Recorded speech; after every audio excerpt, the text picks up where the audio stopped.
Hey, Sam from New Marketing New here, and today I just wanted to talk to you about a serious topic, which is privilege, especially white privilege, male privilege, and pretty privilege, and if these privileges are actually a real thing or a myth.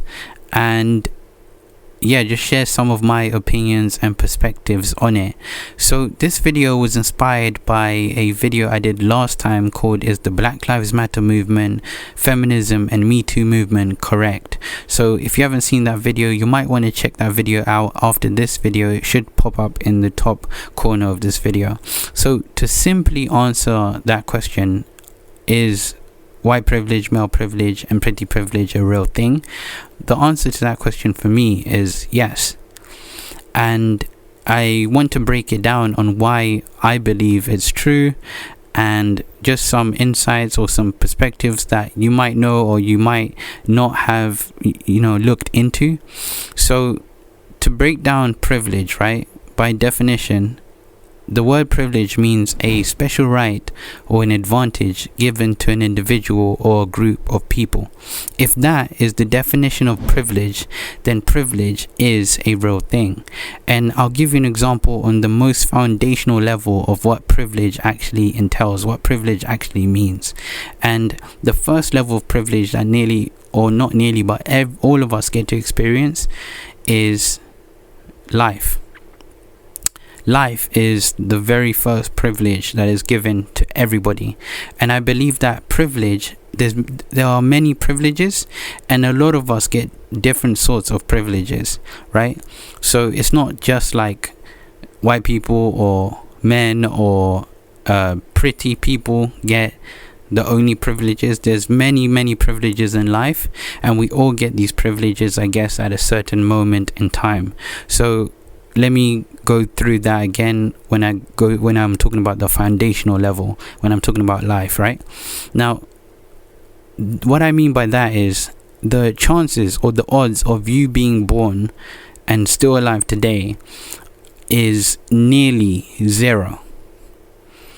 There's a nearly 0% chance of you being born and still surviving till this day, which I find amazing. And that is an actual privilege. I checked on different scientific platforms, and I think the Huffington Post made a kind of article about this where they said that there's a 400 trillion to 1 chance of you being born today. Other scientific platforms may have said other numbers, but from what I've gathered, from the information I've gathered, is that your chances of being alive today is zero, nearly like impossible. Yet there's 8 billion people on this planet so far. That is the first privilege that we all get to share on this planet. It doesn't matter if you're poor or rich, it doesn't matter if you're smart, if you're not. That's one privilege we all get to share on this planet. The second privilege is a privilege that might get me cancelled, but I don't really care about it because I feel like that is the truth, or my truth, and how I see things, right? And this is not to be taken as malice or evil. When I'm about to say what I'm about to say is just how I've seen and how I've pictured stuff, right? So the second privilege is being born without a abnormality, mental condition, and stuff like that, right? So if you're born in a way that is considered normal, you have gained a second sort of privilege on this planet. And we tend to underestimate what it means to have eyesight, to have no serious mental condition. We tend to underestimate what it's like to be able to walk, to talk, to hear. We underestimate all these things, but there's millions of people that would never get to experience life the way you and I, if you're considered, I guess, normal, right? There's or extremely healthy, I guess. there's millions of people that won't get to experience life in the way we get to experience it. And it's like you're given the ultimate privilege in life to experience life in a way in which you don't need assistance to use the toilet, to clean yourself, to walk, to go anywhere, to do certain things, which I think is a very, very, very big privilege. So these are the two, I guess, foundational privileges, right? And now if we speak on that, right, the next privilege, I mean, there's many of them, but the next privilege, which I think is a big one, is being born a man or male. And the reason why I think this is an incredible privilege is that being born a man, biologically, you are made to be the stronger part of the human being, right? So the stronger sex out of the two, male and female, you're made to be the strongest one. Now, why is being the strongest sex a privilege? Well, see, when you are made the stronger sex, a lot of things are assigned to you, and that's by society, and it's also an invisible assigned role too. See, when you're the stronger sex, it means that you are the more dominant one. When you are the more dominant one, and when you dominate the most, this also means that you're able to take control of situations faster and more efficiently than the weaker sex. And this also means that a role of leadership is automatically assigned to you. The role of a leader, of a protector, of a guider is automatically assigned to you. And that has been created without, it's not like you had a consent or a choice to be born or what sex you were born into, right? It was just assigned to you. And when you do become a man, right, and I'll speak on what it means now, but I'm speaking on the most foundational level. When you do become a man, you know that you have a lot of control, and the only people then that will be able to challenge your power and your strength won't be other women, it will be other men. And what this means is that, I'll give you an example. Let's say I was in a village and I controlled a certain village that had a lot of children and just women, right? And I was a mature, like, older man. If this village was under attack, it wouldn't be just the women that will be probably fighting or protecting. It'll be the men, or it'll be me. I'll be assigned that role. Like, I am stronger. I could probably beat women in a fight. Like the average man and the average woman, if they were to fight, the average man would beat the average woman in a fight, right? And he'll beat that one with pretty much a lot of ease. And which means that if an attack happened on the village, I would be assigned the role to protect automatically, right? And it's only when we're in really dire situations is when maybe you would want the women in the village or in the tribe to try to fight back or something like that. But that's one privilege that men get, and that privilege that men have got has been kept by men for a long time, and I don't think it'll ever, we live in a world where people are talking about being equal or fair. The truth of that, in my opinion, is that we cannot be fair or equal. Like, it's a good thing to strive towards and try to do, but in actual reality, we were never created to be on the same playing level. We were never created to be equal. If we did, then I guess there would only be one sex on the planet, or we would be as strong as each other and we would have the same reproductive organs, etc., etc.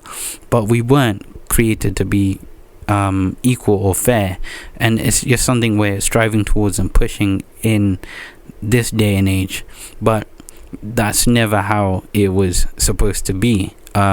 Just speaking on how you were created. Now, what this means though with male privilege means that if men have had control from birth, or more control, it means that the push of power, let's say if we go 50,000 years ago, let's just say we go 50,000 years ago, right? The control and the hold of power and what we could do has been in men's hands and has been passed on by men. Now, throughout this timeline, of course, some women have had control over certain things, but mostly it's been men that have been using brute force, or other tactics that it'll be harder for women to implement. But men have been controlling this kind of paradigm, or this kind of thought of power, for a long time. And as it's getting passed along, even if we talk about a few hundred years ago, where like women may not have been allowed to even vote on certain things, because men subconsciously think, well, if this is a man's world and men are the ones that would go out to war and fight and get more land and so on and so on and so on, what right do women, apart from maybe a few which is royal and so on and so forth, but what right do women get in telling us how they would want an election or something to turn out, because they are the weakest of the sex? And this has been happening for a long time, and still to this day, which I don't think I can get into this video. I might get into another video, but still to this day you would see that there are more men still right now in power, in very powerful positions, and it might be like that for a long time. It's just now, I guess, the technology has caught up to stuff that probably women couldn't really do before. So like now, because of the kind of weaponry and stuff that we have, we can it wouldn't really matter if a woman goes into like warfare, because we're pretty much now nearly on the same level when it comes to like matters of stuff like war, right? Women are just as competent and just as great as us when it comes to being a great pilot, using like weaponry, guns, etc, etc, etc. So I mean, that's the first thing, right? Of male privilege is a real thing. It has been a real thing, and it's something that we're striving towards when it comes to being fair, being equal. But I don't believe we are equal. We weren't born to be equal, but it's a good thing that we're striving towards. And I've also seen in business, again, as I said, I don't want to get into this, but I've also seen in business that when it comes to things of like borrowing money, right, I've seen that it's a lot harder for example, ethnic minority women to get funding. And it's like there's like a kind of chain or hierarchy that goes here, right? And it goes, ethnic minority women find it, I guess, the hardest to get actual funding from investors, and then the next step up from that would be I guess ethnic minority men, and then it'll be like I honestly think it's like ethnic minority women, and then white or Caucasian women find it hard to get funding, right? Above ethnic minority women, then it goes ethnic minority men, then it's white men. And I'll kind of explain why I would say that. But in business, when it comes to matters of investment, and this is never something that people would actually tell you, or you would actually just see quite a lot, but in matters of business, and I've seen it, and I could, on another video, I'm not sure, maybe in the near future I'll speak about why I exactly said that, and the types of like emails and phone calls and phone recordings that I can actually show to prove quite a lot of this. And this is like, there's so much information that shows it. But for example, if a woman goes out for funding, usually the majority investors would be like men, and especially white older men. And usually psychologically you would kind of invest in people that are kind of like you, or people that you can understand. So if a team or board of investors were to invest into something, right, they would usually invest into a man's business. But if there was a white man's business and it also made some like also sense, right, like when it comes to profit and so on and so forth, they'll usually invest in that than they would in ethnic minority men and women. But there's also a kind of like twist to that, right? Let's say there was a board of investors and there was ethnic minority men and women, and this could be white women or ethnic minority women. The investors will be more likely to invest in the man regardless or irrespective of his color and his nationality, etc., than the women. And I've seen this even from women investors, where I might show this later on, although I might cut out names and stuff like that. But for example, if I'm trying to get funding, or I see other men trying to get funding, you'd see that then the investors would say, well, I like her idea and I honestly think it's better than his idea, but I think that she's like, I've heard this from a woman investor as well, where they're like, well, the thing is, she has a great idea and it's better than everyone's here, but the thing is, she's still a young pretty lady, and I do believe that she would in future want to get married and have children, etc., etc. So a lot of women investors and men investors carry this subconscious stereotype that women might not be able to put in as many hours as men do. Men are willing to sacrifice quite a lot more when it comes to their family life and so on for their career than women.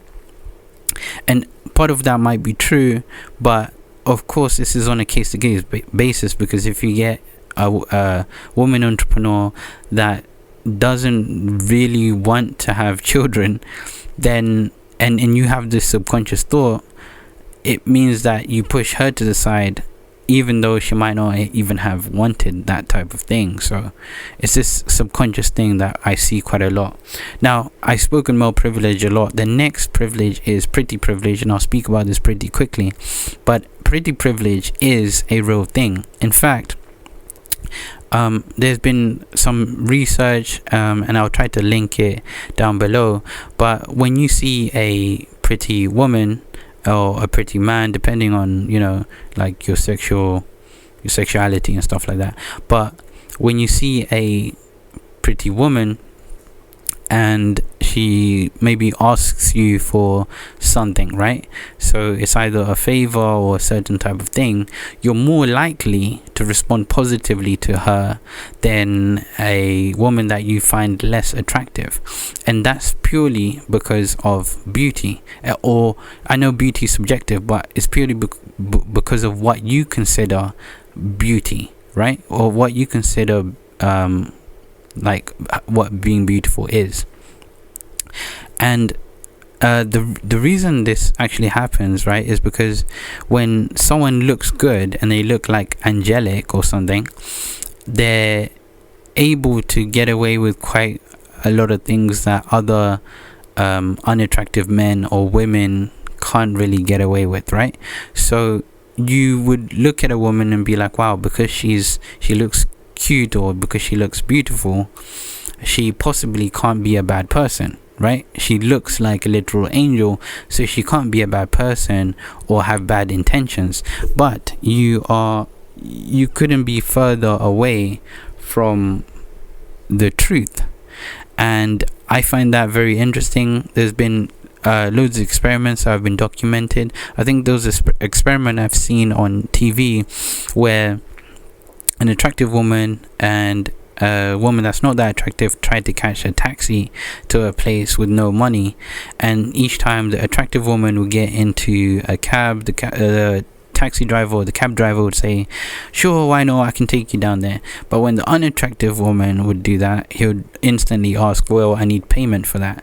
And the same thing might happen when it comes to men too, right? If a woman sees an attractive man and he says, "Hey, can I just do this or that?" She might let him off more because she's like, well, he's handsome, so he's obviously a good person. But how you look has nothing to do with how you actually act or how you actually are. So that's pretty privilege. I do think it's a real thing.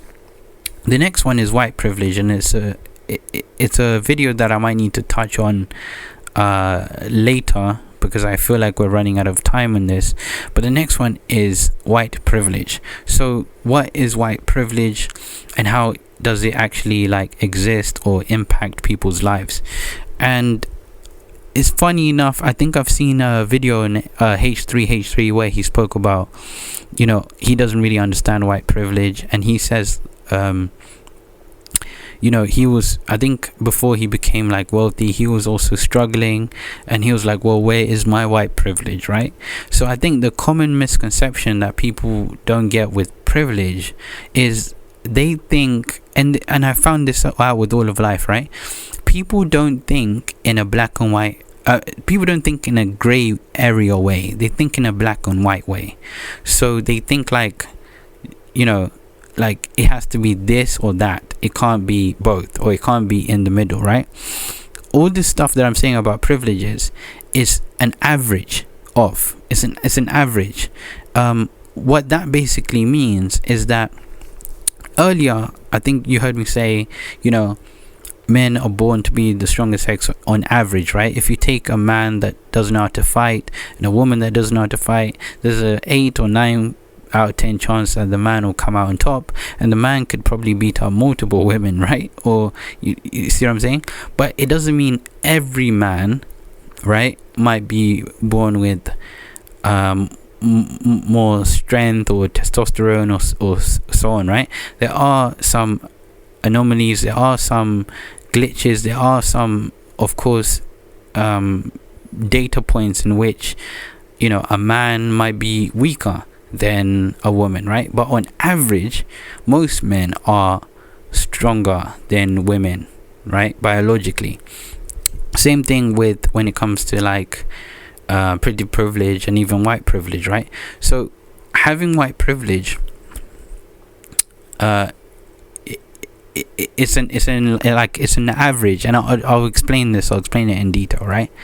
So for a long time, right, for a very, very, very long time, and you can research this yourself, but people with darker skin have been deemed more like unattractive, and also like a lot more like stupid than people with fairer skin.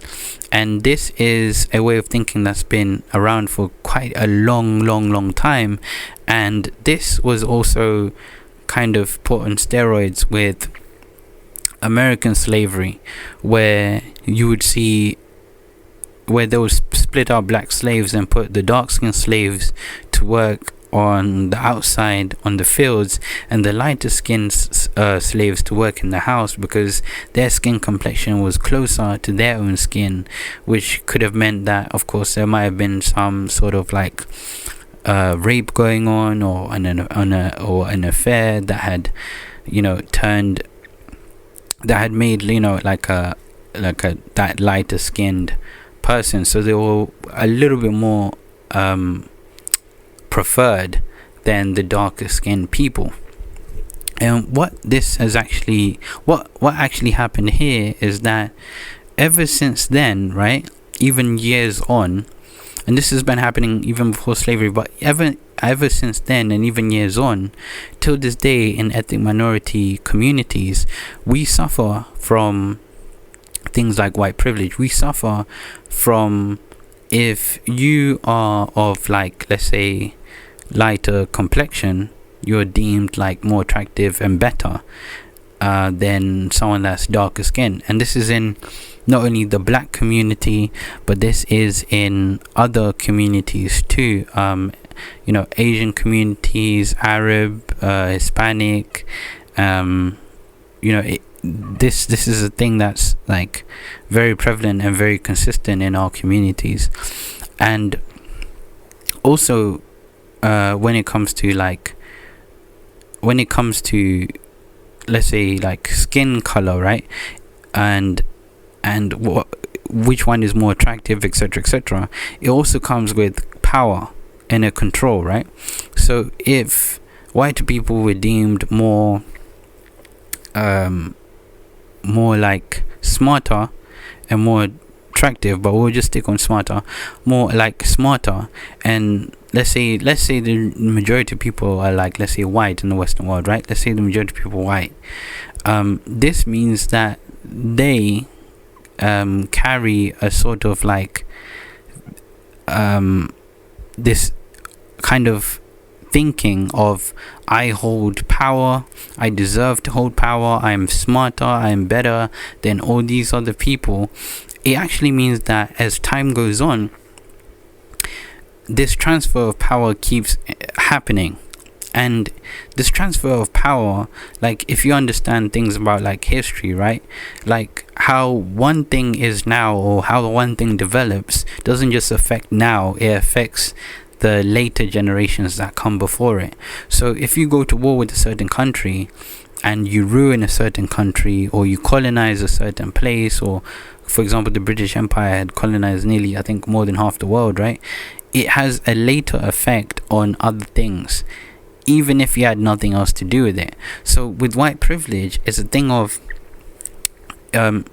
white people's, like, let's say, history has been far more like has been far better in terms of a control in power and riches than it has been for other ethnic minorities. What this then means is that systems are built to protect this sort of power. So for a long time you would see that white people can if they have more, like if they had more control, if the people in power were white and they had more control, it means that the benefactors of the rule, the people that will benefit from them, will also be white. This kind of like control of power will push on through the ages, through the generations. And I'll give you a common example of this, right? Let's say you're a white person and you and I are transported to, let's say, a time where segregation was pretty high in America, right? Where when it came to like sitting on the bus, black people had to sit at the back of the bus, white people would sit in the front. When it came to restaurants, white people would get the nicest places and black people were pushed to like the toilets, or they couldn't come in the restaurants, like they would have to get the seats near the toilets, or they just wouldn't come in. When it came to hotels, white people, their choices of hotels was abundant. They could go pretty much anywhere they want. But when it came to black people, black men and women, and also ethnic minorities too, they weren't allowed to go in those hotels. When it came to using certain places, so certain like public toilets, some black people usually weren't allowed to use the same toilets or the same changing rooms as white people, the same drinking fountains as white people. So if you and I were transported, and let's say you were a white person, or it was me and a white person, and we were transported back to a time of segregation, you would benefit, or that white person would benefit from the times, right? And now, because we're pushing for like no racism and equality, which I don't think would ever happen. It doesn't mean we shouldn't strive for it though. But we're not created equal. We were not created to be equal. Though that's how life had created us. Now, the color of your skin doesn't do much when it comes to, I think, levels of intelligence, although that's a certain message that was pretty much spread in newspapers, like, oh, the Negro is dumb and the Negro is not educated, etc., etc., etc. That has nothing to do with levels of intelligence, and in that way we are equal, but in other terms we weren't created to be equal, right? Now, with racism now and white privilege now, things are a lot more subtle than they used to be. So especially here, I live in London in the United Kingdom. A lot of, I guess, what can I say, a lot of racism is more subtle than it is straight in your face. And I know in places in America there could be quite a lot of racism still, where it's straight in your face. A lot of racism here is not really in your face, but it really does exist. And if I spoke to like my white friends or my white friends and their children, and I asked them if they kind of suffered a level of like racism, they might say no. But for me, I have, and quite a lot of my, like, I don't have children, but a lot of my family, my siblings have. In fact, one time my little brother was in Costco. We have a Costco here, and this white woman had said, get away from me, you effing black pig, right? Now, this to me was something that I would get on a consistent level. If you speak to quite a lot of black people, even before my time, I have a rapper friend called Emma, who spoke about there was this time in England where, as a black kid from coming out of high school, you'd be chased down by like a group of white people, and I'm not too sure what they were called, if they were called English Defense League or something like that, but they would I can't remember, but they would chase you down and pretty much like beat you up and rob you and stuff like that, purely because you're black, and also hurl loads of like insults to you.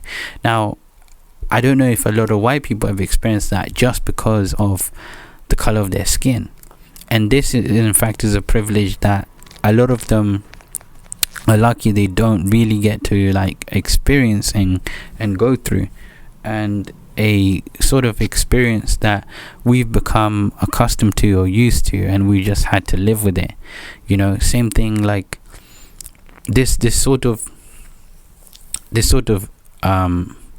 white privilege has gained like a lot of things that white men and women will take for granted, is some things that black men and women will have to think about. Like, if I walk down the street and I could be wearing like a suit or just wearing casual or nice clothes, right? Nothing scary, or like, you know, no bandana, no hoodie, whatever. I'm just walking down the street. There's been many times where I'm walking down and I get the button pressed on me, like when white people are in a car and they press the button just to lock the car, just in case they'll think maybe I'll rob it. Or I'm walking towards someone, I'm walking down the road, and then someone sees me walking towards them, especially let's say a white person, and then they cross the road, right? And times where I've been in shops looking around for something, and then the till or the guys that work there think, oh, you know, I'm walking around because I want to steal something. And I know quite a lot of it is stereotypical, quite a lot of it is based on actual events I guess some people have experienced. So this is not a thing of these people are racist, they're bad. It's just, yes, it's something also they've kind of experienced, right, and have gone through. And so it's a pretty, like, it's a very deep subject on white privilege, but a lot of the things that white people don't really consider is stuff that we black people or ethnic minorities think about all the time. So I mean, I've also seen a video. I don't think they're allowed to do it now because of the PC world we're in. But there was a time where, like, if black homeowners wanted to sell a home, the real estate agents would say, well, listen, you know, in this area, if you want to sell this home, you can't put your pictures of your family on the wall because you're a black family, and you know, the property value of it would go down. This is a lot of things that I've heard, a lot of things that I've seen.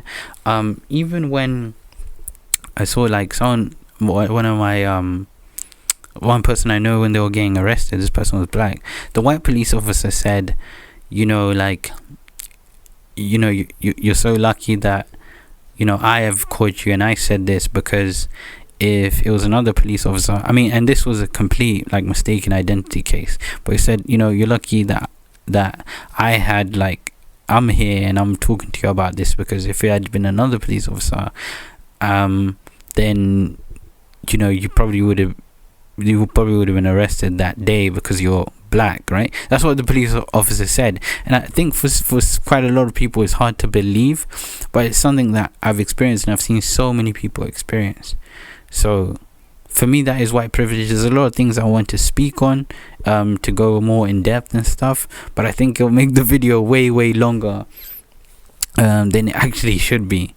So yeah, I do hope you pretty much enjoyed this video. But one thing I do want to say is, a lot of people think because you have white privilege, you automatically are supposed to gain something, right? So because you have white privilege, you can, like, you can get any business loan you want, or you can go into a bank and say, I want $10 million or £10 million, and you can get it. Or because you're white, you can go from, like, being a poor white person to a rich white person because of privilege. That's not what privilege means. Privilege is not a card that you carry to say, yes, every single thing in life I will be better than. It's just an average. On average, there's certain things that you may be able to experience, white people will be able to experience, that ethnic minorities won't. There's certain things like white people may experience a bit, like, less racism than other ethnic minorities. White people might experience, you know, just different stuff that us ethnic minorities will have to experience. So that is privilege. Same thing with when it comes to pretty privilege, right?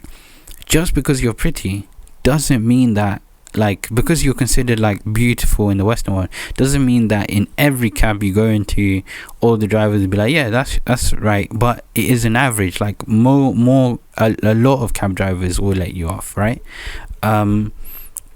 Same thing, like, just because you're a man and you're stronger than a man, just because you're a man and you're stronger than women on average, that doesn't mean that you can use the strength to, like, bully, harass, or use this sort of power for bad because you're a man and it's acceptable that you're the dominating one, so you can do whatever you want with it. That's not how it works. And just because you can use brute force doesn't mean you should.